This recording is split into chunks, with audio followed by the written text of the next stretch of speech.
Unit Pidana Umum dan Unit Tekap Satreskrim Polrestabes Palembang menangkap dua pencuri kabel power penerangan jalan umum di bawah stasiun LRT Jakabaring Palembang. Karena melarikan diri saat proses penangkapan, tersangka dilumpuhkan dengan tembakan di kakinya.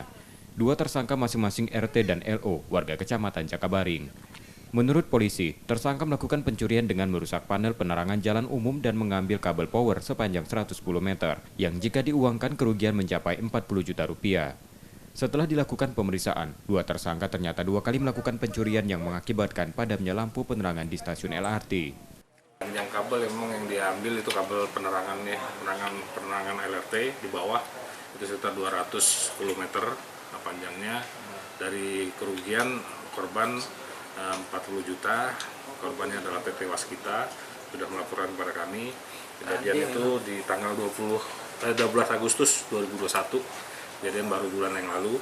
Alhamdulillah berhasil kita amankan, dan memang si pelaku ini sudah melakukan dua kali di beberapa tempat yang sama, dia ngambil kabel terus. Pada saat kita lakukan penangkapan, memang pelaku sempat mau melarikan diri, sehingga kita ambil tindakan tegas yang terukur.